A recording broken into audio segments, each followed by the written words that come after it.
प्रणाम, मैं हूं हिमांशु द्विवेदी और स्वागत है आपका हमारी खास पेशकश चुनावी चर्चा में। चुनावी चर्चा वो हमारी अंतिम दौर में चल रही है। बहुत मुश्किल एक हफ्ता और चुनावी चर्चा का है।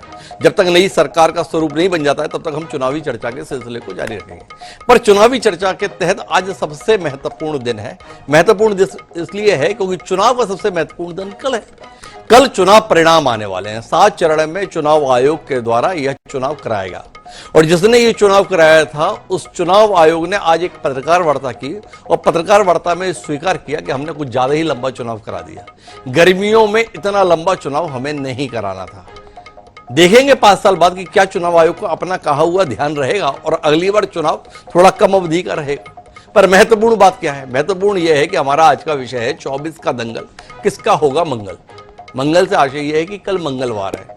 हमारी भारतीय मान्यताओं के अंतर्गत मंगल का आशय होता है कि शुभ हो, आपका कल्याण हो। तो कल किसका कल्याण होने वाला है?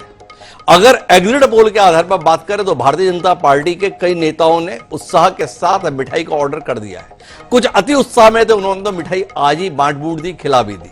लेकिन कांग्रेस ने अभी हथियार नहीं गिराए, विपक्ष ने भी अपने अभी हथियार नहीं रखे। उनका कहना है एग्जिट पोल है, एग्जैक्ट पोल नहीं है। एग्जिट पोल कुछ और आएगा। वो सिद्धू मूसेवाला का गाना याद रहा राहुल गांधी, उन्होंने कहा 295 मूसेवाले का गाना। तो 295 के आंकड़े के साथ विपक्ष खड़ा है। वहीं भारतीय जनता पार्टी के नेतृत्व वाला एनडीए अभी भी 400 पार की उम्मीद के साथ खड़ा हुआ है। कुछ सर्वे एजेंसियों ने खींचतान करके अपने एग्जिट पोल को 401 सीट तक पहुंचाया भी है, पर अधिकांश एग्जिट पोल एनडीए को 350 से ऊपर सीटें दे रहे हैं। भारतीय जनता पार्टी को 300 से ऊपर आकर है। पर इन सब के बीच में महत्वपूर्ण बात यह है कि इस देश में एग्जिट पोल का इतिहास कोई बहुत अच्छा नहीं रहा है कि जो एग्जिट पोल होता है वही अंतिम निर्णय भी होता है। ऐसे अपवाद स्वरूप ही देखने में आया है। 2019 के चुनाव के संदर्भ में एग्जिट पोल लगभग खरे उतरे थे, लेकिन उसके बाद हुए विधानसभा चुनावों के संदर्भ में अगर बात करें तो पश्चिम बंगाल में एग्जिट पोल कतई सटीक नहीं बैठे। कर्नाटक के संदर्भ में भी आंकड़े कुछ थे और परिणाम कुछ और रहे। इवन हम जिस छत्तीसगढ़ में बैठकर बात कर रहे हैं उस छत्तीसगढ़ में भी अभी हाल ही में जो 4 महीने पहले विधानसभा चुनाव हुए उसमें भी मतदाताओं के मन को टटोल पाने में दरअसल ये सर्वे एजेंसियां विफल रही थी। तो इसलिए 24 के दंगल के परिणाम को लेकर कल तक हमें अपनी उत्सुकता बनाए रखनी चाहिए, ना कि इस एग्जिट पोल के आधार पर ही सब कुछ मान लेना चाहिए। तो इस बात को जहन में रखते हुए आगे बढ़ते हैं। हमारे साथ 24 का दंगल किसका होगा मंगल के तहत अपने अपने दावे करने के लिए 3 प्रमुख दलों के प्रतिनिधि मौजूद हैं। हमारे साथ शैलेश नितिन त्रिवेदी जी हैं, भारतीय राष्ट्रीय कांग्रेस के प्रतिनिधि के तौर पर हमारे साथ मौजूद हैं। हमारे साथ नरेंद्र सलूजा जी हैं, पुराने कांग्रेसी हैं, नए भाजपाई हैं और कांग्रेस का काम भाजपाई भी इतना नहीं लगा पाते जितना नरेंद्र सलूजा जी अपने ट्विटर के माध्यम से लगाए रखते हैं। वो सलूजा जी अपनी पुरानी पार्टी की हालत क्या देख रहे हैं जानने में हम सबकी बड़ी दिलचस्पी है। और इनके बीच में इंजीनियर इमरान लतीफ साहब हमारे साथ मौजूद हैं। उनके सर्वोच्च नेता जेल में है लेकिन उम्मीदों के साथ आप मैदान में हैं। तो इंजीनियर इमरान लतीफ साहब दिल्ली में क्या कमाल करेंगे ये जानने में हमारी दिलचस्पी है, क्योंकि एग्जिट पोल तो दिल्ली में आप और कांग्रेस के गठबंधन को बमुश्किल 1 सीट ही देने के लिए तैयार है। और इन तारीन दावों के बीच में तटस्थ राय देने के लिए वरिष्ठ पत्रकार राजकुमार सिंह जी भी हमारे साथ जुड़ चुके हैं। आप चारों का स्वागत है। चर्चा की शुरुआत नरेंद्र सलूजा जी से करेंगे। उससे पहले लेकिन 3 बयानों पर दृष्टि डालेंगे।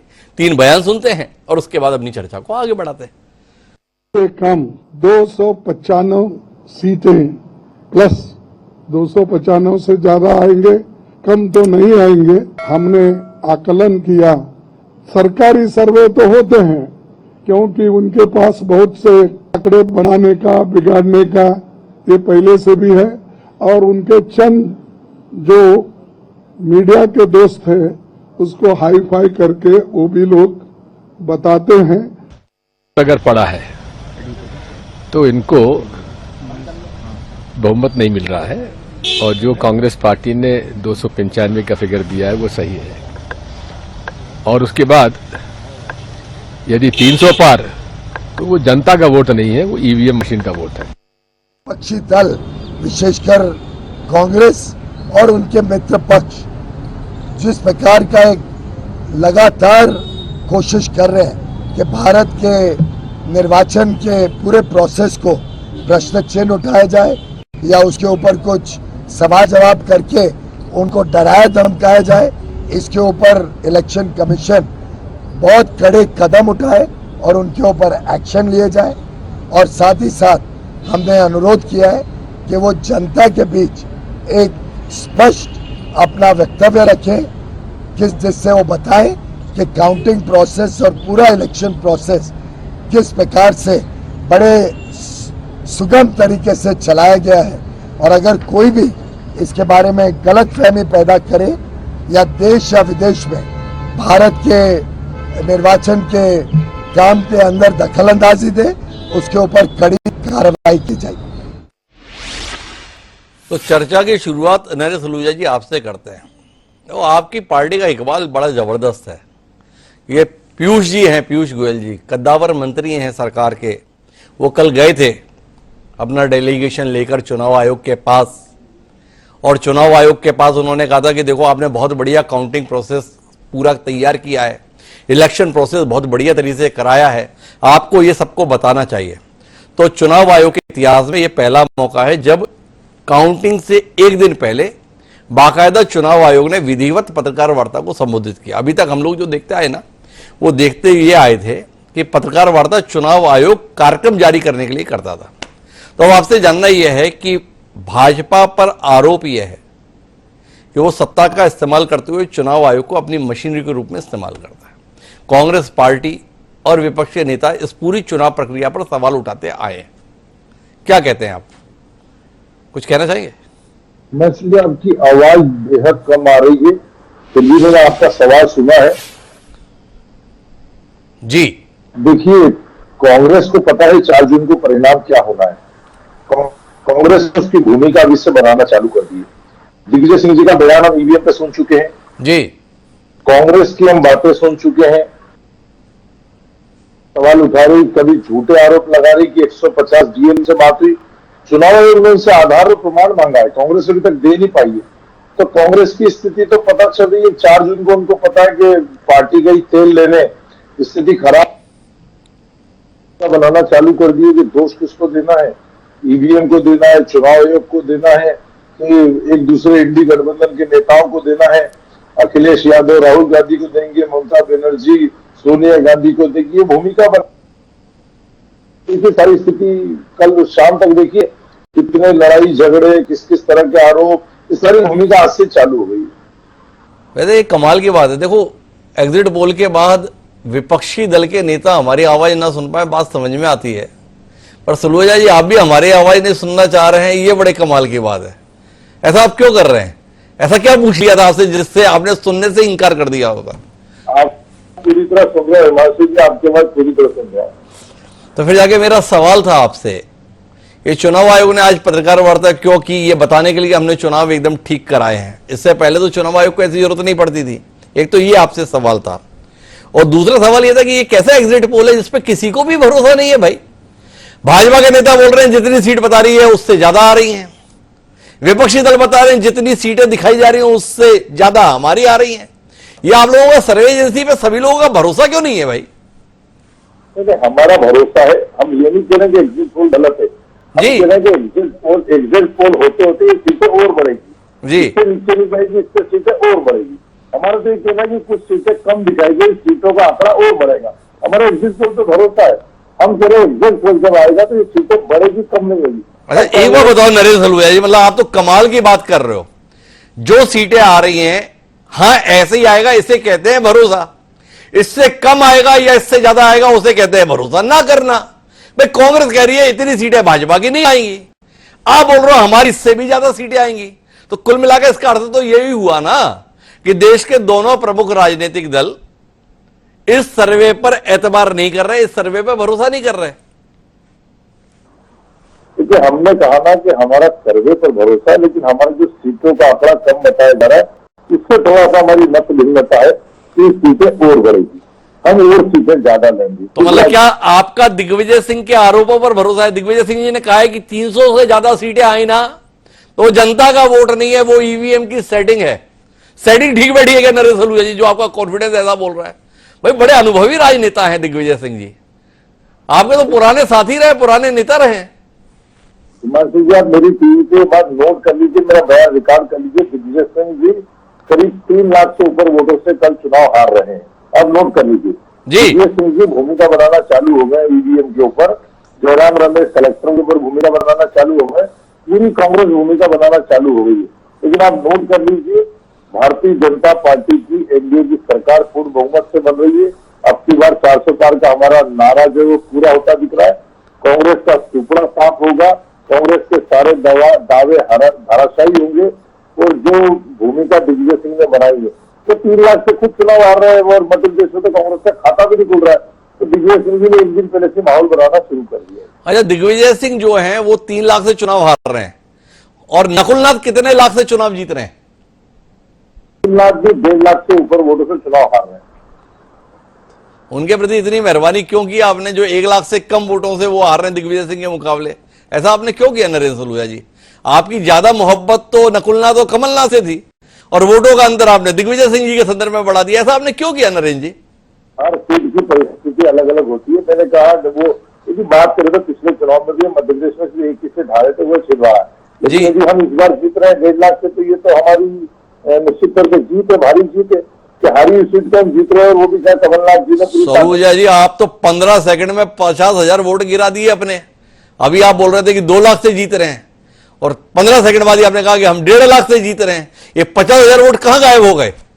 वापस से सुन लीजिए, मैंने कहा था 1.5 लाख से अधिक से जीत रहे, मैंने 1.5 लाख का जी कहा कि 3 लाख से अधिक वोट से चुनाव हार रहे हैं। तो कुल मिलाकर दिग्विजय 3 लाख से, नकुलनाथ 1.5 लाख से चुनाव हार रहे हैं। 400 से ज्यादा पार्टी सीटें एनडीए के रूप में जीतने जा रही है। तो शैलेंद्र त्रिवेदी जी, आप इस चर्चा का हिस्सा क्यों बन रहे हैं? भाई, जहां पर आपका इतना बुरा हाल हो रहा है इस चुनाव में, तो पार्टी ने ठीक ठाक फैसला ले रखा था। अपने को ऐसी बहसों में जाना ही नहीं है। आप किस उम्मीद के साथ बैठे हुए हैं बहस में? भाजपा के नेता सीटों की संख्या बता रहे हैं, कितने मतों से कौन हार रहा है ये भी बता रहे हैं, ईवीएम का कौन सा कनेक्शन है, और कहते हैं एग्जिट पोल पे भरोसा। जी, आपने कहा कांग्रेस को भरोसा नहीं है, कांग्रेस 295 पार करने की बात कह रही है, इसलिए कांग्रेस को भरोसा नहीं है। लेकिन मैं तो ये कह रहा हूं कि एग्जिट पोल जो आया है और उस पर खुशियां मनाने वाले भाजपाइयों को स्वयं पर और अपने नेता मोदी जी पर भरोसा नहीं है। कहते थे 400 पार, एक हाथ दो को छोड़ दें तो ज्यादातर एग्जिट पोल इनको 400 से नीचे दिखा रहे हैं। और मैं एक और घोषणा की याद दिलाना चाहूंगा, धारा 370 खत्म की है। मोदी जी ने कहा था हर मतदान केंद्र में 370 वोट बढ़ने चाहिए। शुरुआत में तो कह गए, लेकिन जब शुरुआत में कहा और बाद में वो पूरा होता नहीं दिखा, तो अपनी उस घोषणा को भी वे भुलाने की कोशिश कर रहे हैं। एक बात और मैं बहुत ही विनम्रता से कहना चाहूंगा कि भाजपा को कोई क्यों वोट देता है इस चुनाव में? मुजरे के लिए, मंगलसूत्र के लिए, मटन के लिए, मुसलमानों के लिए?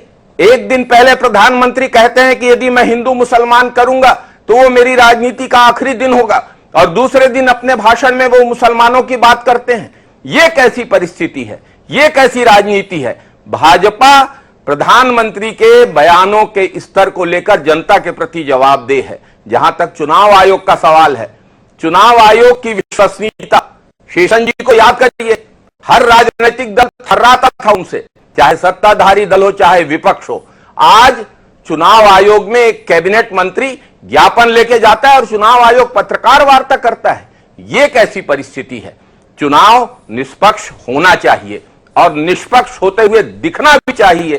ये लोकतंत्र की पहली प्राथमिकता है। दुर्भाग्य से यह प्राथमिकता पूरी होती हुई नहीं दिखाई दे। तो मैं शैलेश जी आपसे जानना चाहता हूं, क्या आप ये करार दे रहे हैं कांग्रेस के प्रवक्ता के रूप में इस चर्चा में कि देश में चुनाव निष्पक्ष नहीं हुए हैं, देश में चुनाव पारदर्शी तरीके से नहीं हुए हैं? अगर निष्पक्ष नहीं हुए हैं और पारदर्शी नहीं हुए हैं, तो कल आपको अपने मंगल की उम्मीद कैसे है भाई? देखिए, हाँ रावण रथी बिरथी रघुवीरा जी, भगवान राम तो बिरथी थे जी तीर धनुष लेके लड़ रहे थे जी, लेकिन उन्होंने लड़ाई लड़ी। जी हम भी संसाधनों की कमी के बावजूद, हम भी चुनाव आयोग के पक्षपात के बावजूद इन चुनावों को लड़ रहे हैं, क्योंकि ये लोकतंत्र का महापर्व है और कांग्रेस अपने दायित्व को निभाने से न पीछे कभी हटी है, न हटेगी। आप सवाल पर रहो, देखो आलतू फालतू में बहकाओ मत हमें। एक तो विरथ रघुवीर, तो आप विरथ नहीं थे, आपके भी हवाई जहाज खूब उड़े, हेलीकॉप्टर भी खूब उड़े, प्रचार प्रसार में संसाधन भी खूब लगे, सभाएं भी आपने बहुत कराई। तो इसलिए ऐसा तो कहो मत कि आप तो कुछ किए नहीं। राहुल गांधी केवल दिल्ली में बैठकर जो है यूट्यूब पे नहीं बोल रहे थे, तमाम जगह जा रहे थे, हेलीकॉप्टर से भी आ रहे थे, हवाई जहाज से भी आ रहे थे। अभी मेरे सवाल पर रहिए। मेरा सवाल यह है कि कल को लेकर कोई उम्मीद है आपको? कल चुनाव परिणाम के संदर्भ में आशा भरी निगाहों से कांग्रेस देख रही है, और अगर देख रही है तो इसका मतलब है कि चुनाव ईमानदारी से हुए, तभी तो परिणाम आपके पक्ष की उम्मीद है। और अगर आपको लगता है कि चुनाव तो कुल मिलाकर पक्षपातपूर्ण तरीके से हुए हैं, सत्तारूढ़ दल के अनुसार हुए हैं, तो भाई जैसे बहिष्कार का फैसला लिए थे, एग्जिट पोल की चर्चाओं का हिस्सा नहीं बनेंगे? ये मतगणना में भी क्यों जा रहे हो जब आप मान ही रहे हो कि चुनाव तो जो है पक्षपातपूर्ण हुए हैं? ये मेरा सवाल है। हिमांशु जी, जी, सिर्फ कांग्रेस नहीं, पूरे देश की जनता, देश के बेरोजगार, देश के किसान, देश की महिलाएं, देश के गरीब, देश के मनरेगा के मजदूर इन चुनाव परिणामों की ओर आशा भरी निगाहों से देख रहे हैं। और हमें पूरा विश्वास है कि तमाम कुचालों के बावजूद न्याय की विजय होगी, सत्य की विजय होगी, कांग्रेस की विजय होगी। कांग्रेस कैसे होगी अगर ईवीएम सेट है तो? अरे जब आपके अनुसार ईवीएम सेट है तो कैसे होगी? अभी तो ये बात मैंने कही ही नहीं। अरे आपके नेता दिग्विजय सिंह ने बोली है ना, 300 से ऊपर गई तो मतलब ईवीएम सेट है। मतलब चुनाव निष्पक्ष होने का आधारभूत शर्त यह है कि विपक्षी दलों की जीत होनी चाहिए। अगर विपक्षी दल नहीं जीतते हैं तो ये चुनाव निष्पक्ष नहीं है। इतना पक्षपूर्ण आकलन के साथ में आप लोग जा रहे हो कल।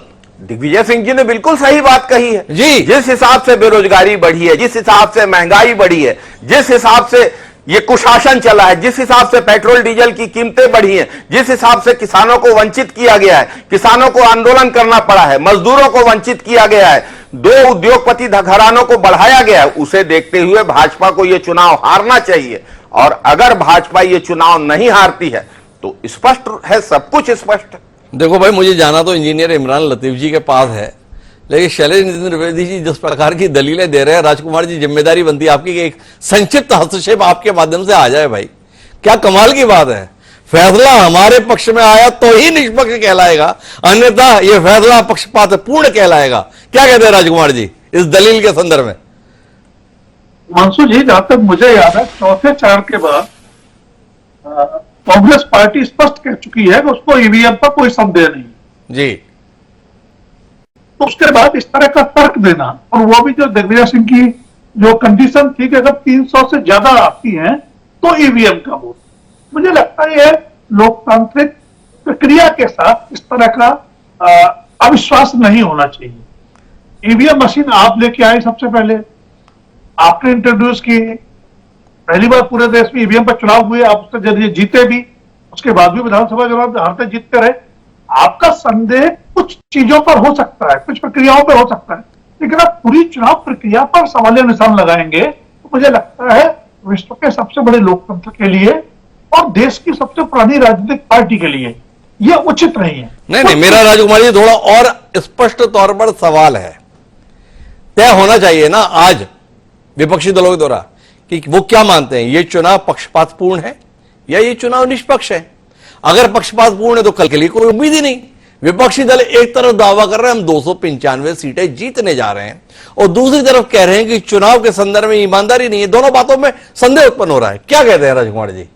विपक्ष अपनी सुविधा से खेमेबंदी कर रहा है, हार गए तो भाई चुनाव निष्पक्ष नहीं थे, जीत गए तो जनता तो हमारे साथ थी।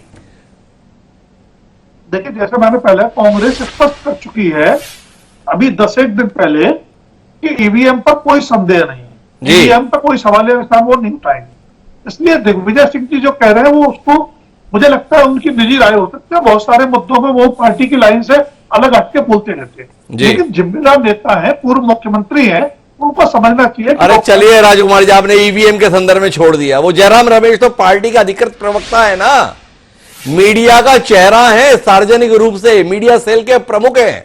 उन्होंने कहा है कि जो देश के सम्माननीय गृह मंत्री हैं, हमारे अनुसार सम्माननीय गृह मंत्री, जयराम रमेश तो कुछ भी बोल सकते हैं, अमित शाह उनका नाम है, उनके संदर्भ में उन्होंने आरोप लगाया 150 कलेक्टरों को फोन कर चुके हैं धमका चुके हैं, ये उनका आरोप है।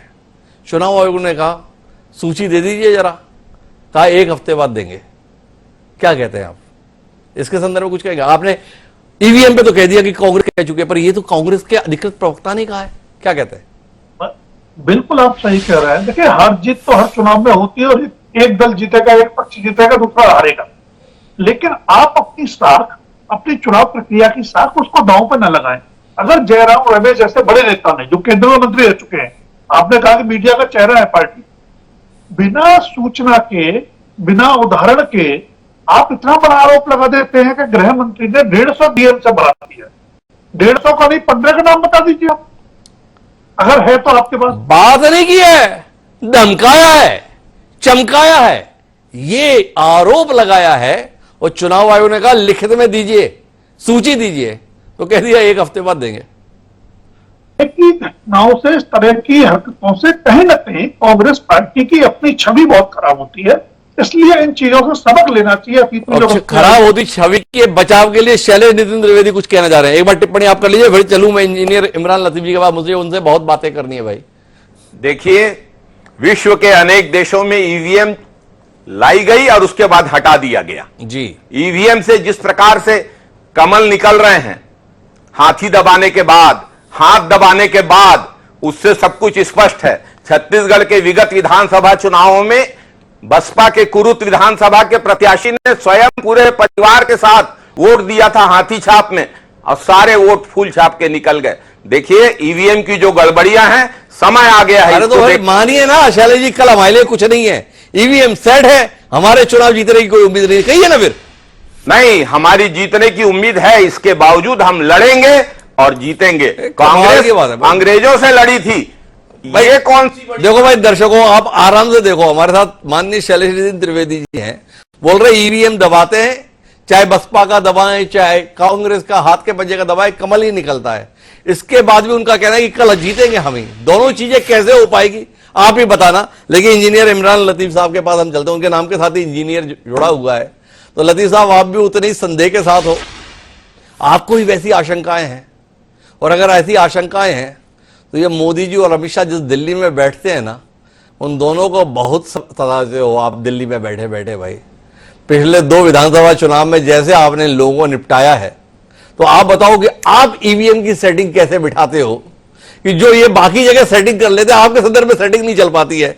वो नुस्खा आप कांग्रेसियों को क्यों नहीं बताते? तो आप उनके हमजोली हो। तो थोड़ा ये बताओ इमरान लतीफ जी, ये खेल आप कैसे कर जाते हो? देखिए हिमांशु जी, आप इतने बड़े बड़े काम आम आदमी पार्टी के बस की बात नहीं है। आम आदमी पार्टी दरअसल जनता के दम पर चुनाव लड़ती है, जनता के मुद्दों पर चुनाव लड़ती है, और फिर आम आदमी पार्टी की तरफ से विपक्षी पार्टियों से जनता चुनाव लड़ने के लिए खड़ी हो जाती है। और इसी वजह से आप देखते हैं कि लैंडस्लाइड विक्ट्री हमारी होती है, चाहे वो दिल्ली के अंदर हो, चाहे पंजाब के अंदर हो। दूसरी जो सबसे बड़ी बात है कि हम तो बार बार ये बात कहते हैं कि हम किसी तरह के एग्जिट पोल में नहीं आते हैं, हम सीधे सीधे सरकार के अंदर आते हैं। और ये बात पूरे दावे के साथ, पूरी गारंटी के साथ हम कह रहे हैं कि 2024 के लोकसभा चुनाव के अंदर भी इंडिया गठबंधन की प्रचंड बहुमत की सरकार इस देश के अंदर बनने जा रही है। और उसके पीछे सिर्फ एक तर्क है कि किसी पार्टी ने नरेंद्र मोदी जी के खिलाफ चुनाव नहीं लड़ा था, किसी गठबंधन ने चुनाव नहीं लड़ा था नरेंद्र मोदी जी के खिलाफ। इस बार जो चुनाव हुआ था देश भर के अंदर, देश की जनता ने चुनाव लड़ा था भारतीय जनता पार्टी के खिलाफ और उससे गठबंधन के खिलाफ।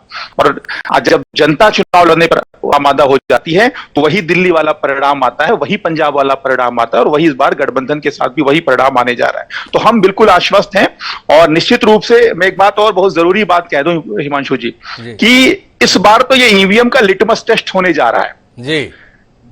ये बिल्कुल अक्षरशः तो नहीं कहूंगा, लेकिन आंशिक रूप से मैं शैलेश जी की बात से सहमत जरूर हूं कि इस बार लिटमस टेस्ट होने जा रहा है ईवीएम मशीन का और पूरी चुनावी प्रक्रिया का। क्योंकि संदेह होना स्वाभाविक है।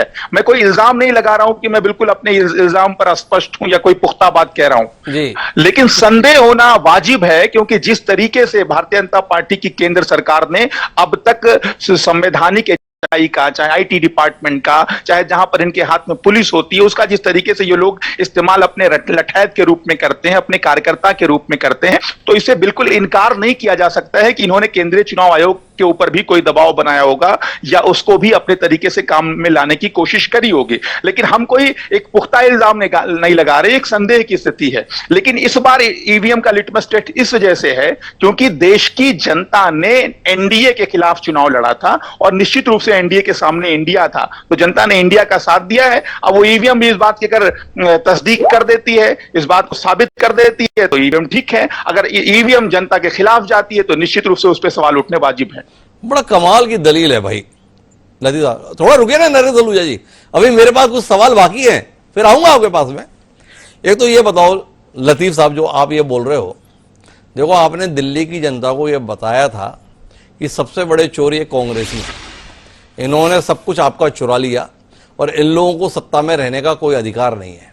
और आपने कांग्रेस के संदर्भ में दिल्ली की जनता को इस हद तक कन्विंस कर लिया कि विधानसभा में एक सीट के भी मोहताज हो गई कांग्रेस।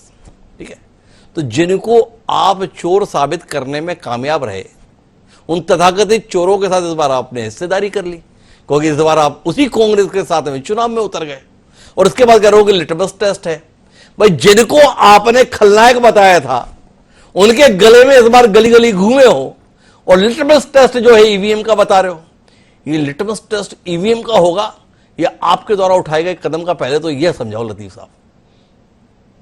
देखिए, बड़ी शानदार बात की है हिमांशु जी, आपने कम से कम एक बात मानी है कि हम अपनी बात जनता को बहुत अच्छे ढंग से मनवा ले जाते हैं। हाँ, तो कांग्रेस को जो कुछ भी हमने मनवाया, जो व्यक्ति या जो पार्टी 70 में 60, 62, 67 सीटें जीतती हो, उसके संदर्भ में संदेह करेंगे क्या? ऐसा तो अपवाद स्वरूप ही होता है, वो भी देश की राजधानी में। तो इसमें आपके श्रेय को देने में किसको संकोच होगा? बिल्कुल, आपने जो उपलब्धि हासिल की है इसके संदर्भ में तो आगे शोध कार्य होंगे। देखिए, बिल्कुल बिल्कुल बात सही है आपकी। और दूसरी बात, अब ये भी मान लीजिए कि जनता को हम ये बात भी समझाने में बिल्कुल कामयाब रहे हैं कि देश का संविधान खतरे में था, देश का लोकतंत्र खतरे में था, लोकतंत्र का वजूद खतरे में था, आरक्षित वर्ग का आरक्षण खतरे के अंदर था। ये बात भी आम आदमी पार्टी ने पूरे देश के अंदर लोगों को समझाया और ये बात समझाने में कामयाब रहे, जिसकी वजह से हम कह रहे हैं। नहीं लतीफ साहब, थोड़ा रुको, विनम्रता के साथ। आप देश की जनता को यह समझाने में कामयाब रहे या देश की जनता को यह भूल सुधार करने में कामयाब रहे कि देखो हमने कांग्रेस को गलत समझा था, कांग्रेस उतनी खराब नहीं थी, कांग्रेस इतनी भी बुरी नहीं थी, वो हमारी समझ गड़बड़ थी। अब हमें समझ में आ गया कि नहीं कांग्रेसी भी अच्छे हैं, कांग्रेस भी अच्छी है, इसलिए हम कांग्रेस के साथ बड़े अच्छे हैं। देखिए, जिस तरीके से मैं बार बार एक बात कह रहा हूं, कांग्रेस के साथ हम लोग क्यों आए? कांग्रेस के साथ हम इसलिए बिल्कुल नहीं आए कि हमको सरकार में आना था, हमको कोई पद चाहिए था, हमको कोई मंत्रालय चाहिए था, नहीं, बिल्कुल नहीं।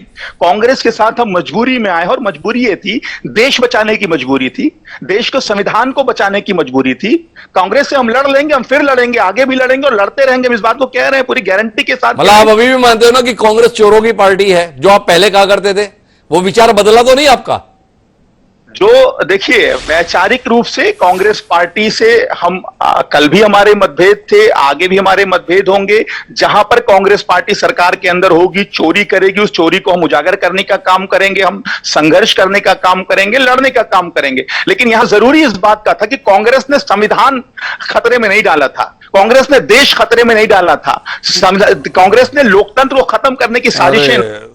लतीफ साहब तो बड़ा गड़बड़ कर रहे हो। देखो, ये केजरीवाल जी बताते थे कि देखो आपातकाल किन्होंने लगवाया, इन्होंने किस तरीके से संविधान में बदलाव किया, ये सारी बातें जो है आप भूल गए लतीफ साहब। अपने नेता की बातों को आप भूलो, ये अच्छी बात नहीं है। ठीक है, वो अभी जेल में है, लेकिन इसका मतलब ये थोड़ी है कि आप उनके पुराने बयानों को पूरी तरह भुला दें। ऐसे आप लोग कब से हो गए भाई? देखिए, मैं फिर कह रहा हूं, जो भारतीय जनता पार्टी का 10 साल का कार्यकाल रहा है और कांग्रेस पार्टी का जो कार्यकाल रहा, यही हमारा पूरा राजनीतिक जीवन रहा है आम आदमी पार्टी का। उसमें उसकी तुलना हम कर सकते हैं, उसकी तुलना हम कर रहे हैं। और निश्चित रूप से कांग्रेस की जितनी बखिया हमने उधेड़ी है, उतना तो भारतीय जनता पार्टी भी नहीं उधेड़ पाई अपने समय में। और मैं फिर ये बात कह रहा हूं, आगे जहां जहां इनके सरकारें होंगी वहां हम चुनाव लड़ने के लिए जाएंगे। निश्चित रूप से जो इनके काले कारनामे अगर होंगे, हम उम्मीद करते हैं कि अब मामला सुधरेगा। एक आखिरी बात बताओ लतीफ साहब, ये कांग्रेस की इतनी आप बखिया उधेड़ने के बाद आप कांग्रेस के साथ हो लिए, उम्मीद कर रहे हैं भविष्य में भाजपा के साथ भी आप होलोगे या कांग्रेस के साथ होलिए तो भाजपा के साथ भी होलेंगे। आप तो बोलते ही थे एक सांपनाथ एक नागनाथ, अब अभी आप सांपनाथ के साथ हो या नागनाथ के साथ दूसरे के साथ भी हो जाओगे ना। देखिए, इसकी गारंटी है हिमांशु जी कि आम आदमी पार्टी कभी नफरत की राजनीति करने वालों का साथ नहीं दे सकती। आम आदमी पार्टी का ये पहले दिन से एजेंडा क्लियर, और हमने कांग्रेस पार्टी के ऊपर कभी इस तरह की राजनीति का आरोप नहीं लगाया है। भ्रष्टाचार के आरोप लगाए होंगे, दूसरे आरोप लगाए होंगे, लेकिन नफरत की राजनीति का, सांप्रदायिकता की राजनीति का, उन्माद की राजनीति का, दंगे की राजनीति का, बलबे की राजनीति का, उत्साहवाद की राजनीति का इल्जाम कभी कांग्रेस पार्टी के ऊपर हमने नहीं लगाया। और कांग्रेस पार्टी कहीं ना कहीं इन सब चीजों से अछूती भी रही है। तो इस वजह से कांग्रेस के साथ जा सकते हैं, सेकुलर विचारधारा वाली किसी दूसरी पार्टी के साथ जा सकते हैं, लेकिन भारतीय जनता पार्टी की नफरती सोच के साथ हम कभी नहीं जा सकते हैं। इसका कहीं सवाल नहीं उठता है। अब सवाल तो आप पहले बोलते थे कांग्रेस के साथ तो हम कभी भी नहीं जा सकते, पर चले गए ना, इसलिए हमने सवाल पूछ लिया। तो नाराज मत होइएगा हमसे। पर राजकुमार जी, हम आपके पास में आ रहे हैं, आप बताओ, ऐसे लोग परस्पर साथ मिलकर आए हुए हैं, आपने सुना ही, हाँ कांग्रेस चोर हो सकती है लेकिन अभी हम इसलिए आ गए, और इसके बाद में कह रहे हैं कि जनता भी हमारे साथ आ रही है। क्या कहते हैं राजकुमार जी? जी, राजनीति में अवसरवाद सबसे बड़ी कला है जी। ये आपने मुद्दा बहुत अच्छा उठाया है, लेकिन बात निकलेगी ना बहुत दूर तक जाएगी जी। जो बिहार में नीतीश कुमार हैं या बाकी जो तीसरी धारा के दल थे, वो सब दल कांग्रेस विरोधी राजनीति से जन्मे, उसके विरोध में राजनीति की, और उनमें से बड़े बड़े दिग्गज जॉर्ज फर्नांडिस, नीतीश कुमार, शरद यादव, सबने बीजेपी के साथ भी राजनीति कर ली। तो ये समय के हिसाब से और अपनी सुविधा के हिसाब से बदलते रहते हैं। मतलब ये कि आप लतीफ जी को मार्गदर्शन दे रहे हैं कि चिंता मत करो, आप भी इस रास्ते पे भविष्य में आ सकते हो, ये आप लतीफ जी को उनकी पार्टी का भविष्य बता रहे हो? मैं बहुत स्पष्ट कह रहा हूं, किसी दल की कोई विचारधारा नहीं है। अगर होती तो ऐसे दलों से दोस्ती नहीं होती जो कल उधर थे, आज इधर है और कल फिर उधर हो जी। इस मामले में सब दल एक जैसे हैं, जहां जो सुविधाजनक लगता है समय के हिसाब से वैसा कर लेते। अच्छा, आप एक बार बताओ राजकुमार जी, ये बार बार कह रहे हैं कि देखो इस बार का चुनाव भाजपा के खिलाफ जनता ने लड़ा है, इसका सीधा अर्थ क्या माने? इन विपक्षी दलों से तो लड़ा नहीं गया, फिर भी ये उम्मीद कर रहे हैं कि जीत हम रहे हैं। क्या कहते हो? हिमांशु जी, मेरा ख्याल है आप ही की कार्यक्रम में कांग्रेस के पूर्व सांसद थे और एक वरिष्ठ वामपंथी नेता भी थे जी। जब हम लोग तैयारियों की बात कर रहे थे कि इंडिया कितना तैयारी है और एनडीए कितना आगे निकल गया जी, तो उन्होंने कहा था जनता लड़ेगी। तो भाई आप अपनी भूमिका कब निभाओगे? जनता ने लड़ा नहीं लड़ा वो तो कल पता चल जाएगा 4 जून को, लेकिन आप चुनाव नहीं लड़ पाए, एक जिम्मेदार विपक्ष की भूमिका आप नहीं निभा पाए, 10 साल में भी नहीं निभा पाए, इस चुनाव में भी नहीं निभा पाए, तो उसका आकलन आपको खुद भी करना चाहिए। अब आपने जो बात कही ना उसमें मुझे लतीफ जी आपके पास आना है। ये जनता के स्तर पर लड़ाई इसलिए लड़नी पड़ गई क्या? क्योंकि आप आपस में लड़ भिड़े लिए। अब केजरीवाल जी निकले थे जेल से बाहर, बताओ किससे लड़ने के लिए? नरेंद्र मोदी जी से, अमित शाह से, भारतीय जनता पार्टी से। लड़ किससे लिए? स्वाति मालीवाल से लड़ लिए, पूरे का पूरा चुनाव बैठ गया। क्या कहते हो आप? इसलिए जनता को ही लड़ना पड़ा सब कुछ? नहीं, देखिए, स्वाति मालीवाल का मुद्दा कोई बहुत बड़ा मुद्दा नहीं है। भारतीय जनता पार्टी की अपनी एक आदत है कि दूसरे के घरों में ताक झांक करने की, वो कोई इस तरह का राजनीतिक मुद्दा नहीं था जिसकी वजह से दिल्ली के चुनाव पर या देश कितनी जाति करो ना, वो बेचारा विभव कुमार जेल में पड़ा हुआ है और आप कह रहे हो कि कोई बड़ा मामला नहीं है। थोड़ी तो संवेदना रखो अपने पुराने साथियों के प्रति। आप इतने निर्मम क्यों हो जाते हो? देखिए हिमांशु जी, हमारी संवेदनाएं, हमारी मोहब्बत मनीष सिसोदिया जी के साथ भी है, सत्येंद्र जैन जी के साथ भी है, संजय सिंह जी के भी साथ थी, अरविंद केजरीवाल जी के साथ भी है, और यही जो मोहब्बत दिल्ली के लोगों की है आम आदमी पार्टी के नेताओं के साथ, यही दिल्ली में 7-0 का कारनामा करने जा रही है। इस तरीके से दिल्ली के विधानसभा चुनाव का परिणाम आता था, वही परिणाम कल आप देखेंगे। यही भाजपा वाले बोल रहे हैं 7-0, आप उनके कहीं पे मोहर लगा रहे हो। 7-0 भारतीय जनता पार्टी की 7 इंडिया अलायंस की। आप बिल्कुल स्पष्ट बता दो, हमारा तो यही तरीका रहा है चुनाव लड़ने का। जब हम ढंग से चुनाव लड़ते हैं तो भारतीय जनता पार्टी की यही हालत कर देते हैं, चाहे दिल्ली हो चाहे पंजाब हो, आपने देखा भी है। और शायद इसी वजह से सबसे ज्यादा, लेकिन हम तो उत्तराखंड भी देखते हैं ना, हम गुजरात भी देख लेते हैं, हम गोवा भी देख लेते हैं, हम छत्तीसगढ़ भी देख लेते हैं, और मौका आए तो मध्य प्रदेश भी देख लेते हैं। क्या कर रहे हैं? देखने की आदत बहुत है हमारी। गुजरात में आपने देखा नहीं, वहां से राष्ट्रीय पार्टी बन गए हम, उसी के बाद से तो सारी बेचैनी शुरू हुई भारतीय जनता पार्टी अरे अभी की। आपने कहा एक तरफा जीतते हम, अब आ गए कि 2, 4, 5 सीटें जीतते हम। 14% वोट आए सर। राष्ट्रीय पार्टी बनने का जो हमको तमगा हासिल हुआ है वो गुजरात से हुआ, इसको कैसे आप भूल सकते हैं? तो नरेंद्र सलूजा के पास चलते हैं आपकी इस उपलब्धि को लेकर। सलूजा साहब, दिल्ली में आपका सुपड़ा साफ कर रही है आप, वैसे ही जैसे विधानसभा में कर देती है आपका। घबरा तो नहीं है आप? कल दिखेंगे टीवी पे कि नहीं दिखेंगे? दिन भर दिखेंगे, जश्न भी मनाएंगे, लड्डू भी बांटेंगे, और आपका टुकड़ा साफ होना है। दिल्ली में खाता भी नहीं खुलेगा, ये भी आप देखिएगा। और ये इमरान लतीफ जी को भी ढूंढेंगे हम, जो लिटमस टेस्ट की बात कर रहे हैं। जब ये दिल्ली में जीतते हैं तो लिटमस टेस्ट नहीं होता। तब सिक्किम और अरुणाचल प्रदेश के रिजल्ट आए, सिक्किम में हम हार गए जब इनका ईवीएम का लिटमस टेस्ट नहीं हुआ। अब ये कल जब जीतेंगे तो लिटमस टेस्ट होगा, हारेंगे तो ईवीएम जीत जाएगी, लिटमस टेस्ट में फेल हो जाएगी। कर्नाटक जीतती है कांग्रेस, हिमाचल जीतती है तो लिटमस टेस्ट नहीं होता है। आप दिल्ली जीतती है तो लिटमस टेस्ट नहीं होता है। पंजाब जीतते हैं तो लिटमस टेस्ट नहीं होता है। अब कल यदि ये जीते तो लिटमस टेस्ट होगा, और ये हार गए तो फिर इनके आरोप चुनाव आयोग और ईवीएम पे हैं। बड़ा हास्यास्पद आरोप। मैं तो इनकी दलीलें सुन के दंग रह रहा हूँ, आश्चर्यचकित, मतलब हंसी आ रही इनकी दलीलें सुन के कि 300 पार हुआ तो ईवीएम जीती, जनता जीती, दिग्विजय सिंह, इमरान लतीफ जी क्या कह रहे हैं?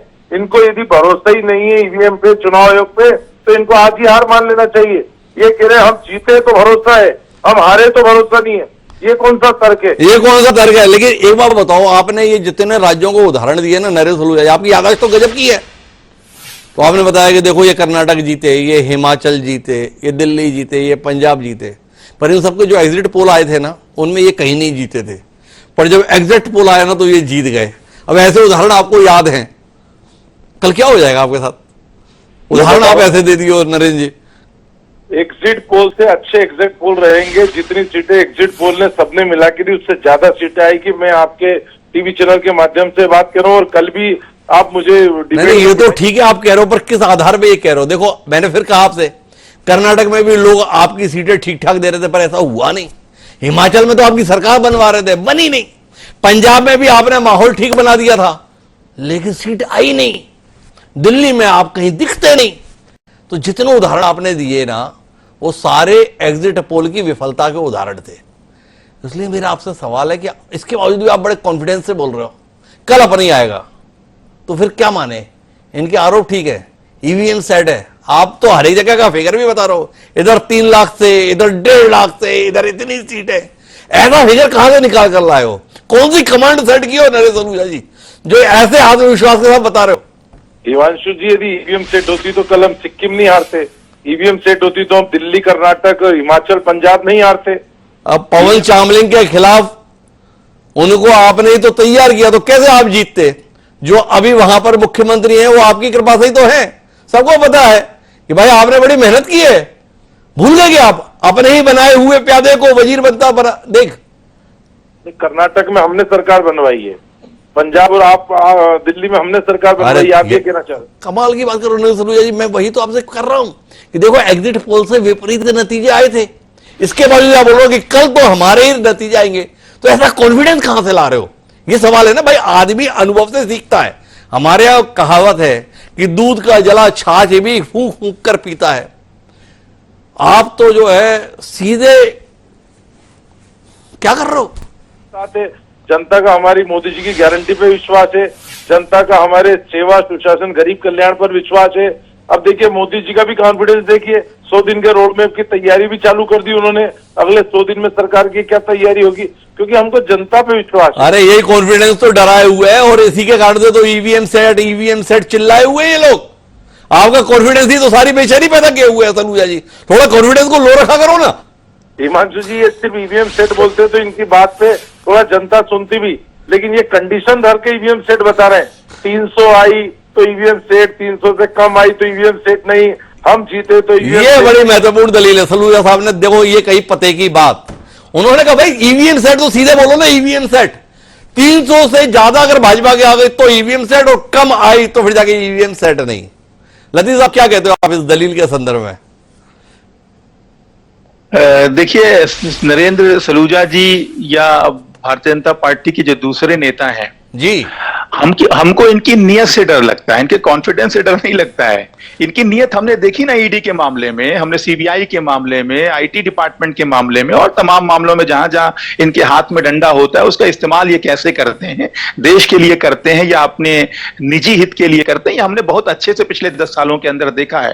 तो इनकी जो नीयत है ना, जो बदनीयती दरअसल है, उससे विपक्ष को डर लगता है। लेकिन अब डर के आगे जीत है, ये कहावत थी और उस डर के आगे हमने जीत पा ली है। कल वो जीत हमको मिलेगी, प्रचंड बहुमत की सरकार बनेगी इंडिया अलायंस की, और उसके बाद फिर देखेंगे क्या करना है, किसके साथ क्या। लतीफ साहब, ईमानदारी की बात करते हैं। देखो, ये तो वही नेता की बात की कल हम जीत रहे हैं, हम बात कर रहे हैं आपसे एक जिम्मेदार राजनेता के तौर पर। कल जो भी परिणाम आएगा वो जनता का मैंडेट के तौर पर देखेंगे, जनता के निर्णय के तौर पर देखेंगे, जनता के निर्णय को शिरोधारी करते हुए देखेंगे, या आपके मन अनुरूप नहीं आया तो धांधली बताइए और आपके मन अनुरूप आया तो निष्पक्ष चुनाव करार देंगे। देखिए हिमांशु जी, बहुत जिम्मेदारी से बात कह रहा हूं कि कई सारी इलेक्शन की काउंटिंग्स में हम भी रहे हैं, ग्राम प्रधान से लेकर और सांसद तक की इलेक्शंस की काउंटिंग में। उसमें अधिकारियों की क्या भूमिका होती है, कैसे इनपुट्स आते हैं, उसको हम दरकिनार नहीं कर पाएंगे। और अभी तक तो हमने इस तरह की, आम आदमी पार्टी की जहां तक बात है, आम आदमी पार्टी ने शायद अभी तक पूरी की पूरी चुनावी प्रक्रिया पर कहीं सवाल नहीं उठाया है कि पूरी की पूरी चुनावी प्रक्रिया विश्वास करने लायक नहीं है। जो भी जनता का निर्णय रहा है, अगर प्रचंड बहुमत की सरकार बनी है तो उसको भी हमने स्वीकार किया है। अगर गुजरात के अंदर हमको 14% वोट मिले हैं तो हमने उसको भी स्वीकार किया है। उत्तर प्रदेश में अगर 0.1% वोट जनता ने दिए तो उसको भी स्वीकार किया है, उससे भी इनकार नहीं किया है, उसको भी सिर माथे रखा है। तो कल का जो परिणाम होगा निश्चित रूप से उसको स्वीकार करेंगे। और आप जीत रहे हैं तो उसमें तो कहीं कोई संदेह नहीं है। लेकिन अगर अधिकारियों की कहीं कोई भूमिका समझ में आती है, वहां के जो हमारे कार्यकर्ता हैं, इंडिया गठबंधन के जो नेता हैं, जो वर्कर्स हैं, अगर वो कोई रिपोर्ट देते हैं तो उसको हम कैसे दरकिनार कर पाएंगे, कैसे इनकार कर पाएंगे कि किस तरीके से इन्होंने अधिकारियों का इस्तेमाल किया है, किस तरीके से इन्होंने एजेंसीज का इस्तेमाल किया है। वो तो आपके सामने भी है ना, पूरा प्रैक्टिकल, पूरा रिहर्सल आप भी देख चुके हैं। आप कहां उससे इनकार कर सकते हैं? अरे क्या बात कर रहे हो लतीफ जी, आप तो दो तरफा बातें कर रहे हो। पहले तो ये बोलो कि अभी तक की चुनाव प्रक्रिया क्या हुई, पक्षपातपूर्ण या निष्पक्ष, सीधा सवाल। अभी तक की जो चुनाव प्रक्रिया रही है उस पे आम आदमी पार्टी की तरफ से कोई बहुत बड़े इल्जाम नहीं लगाए गए हैं। जहां तक है ठीक ठाक रहा है, उस पर किसी तरह की कोई आपत्ति आम आदमी पार्टी की तरफ से ऑफिशियली दर्ज नहीं की गई। अच्छा, अब कल जो काउंटिंग होगी वो तो तमाम कैमरों की निगरानी में होगी, तमाम आपके लोगों की मौजूदगी में होगी, मीडिया की मौजूदगी में होगी। तो कुल मिलाकर मानते हैं ना लतीफ साहब, कल जो भी परिणाम आएगा वो जनता का परिणाम होगा, इसको लेके बहुत संदेह वंदे नहीं, या तय कर रखे हैं। हम जीते तो निष्पक्ष, तुम जीते तो भाई सब धांधली वाला।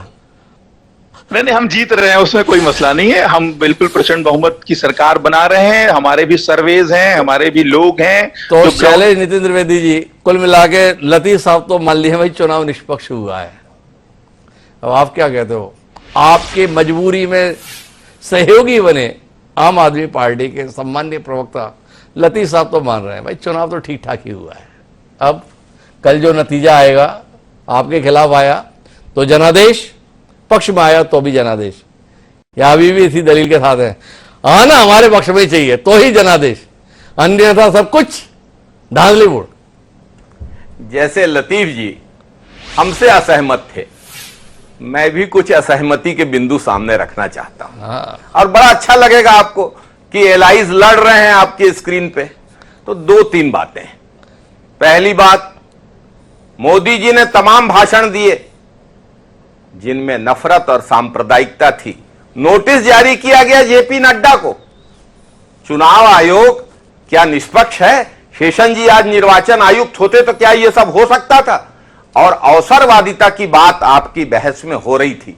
जिन लोगों ने गांधीवादी समाजवाद कहकर मोरारजी देसाई के साथ राजघाट में शपथ ली, उन्हीं लोगों ने जिसको सांसद बनाया प्रज्ञा ठाकुर, उसने गांधी जी के पुतले को गोली मारी और उससे खून निकलता हुआ दिखाया।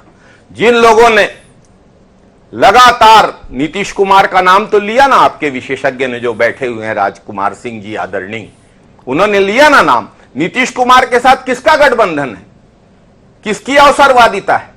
और इन्हीं समाजवादियों के साथ भारतीय जनता पार्टी मिलकर सरकार बनाती थी, और उन्हीं समाजवादियों को अब वो दल ईडी के निशाने पे लेती है, आईटी के निशाने पे लेती है। और इलेक्टोरल बांड ईडी के छापे और दूसरे दिन इलेक्टोरल बॉन्ड में पैसा।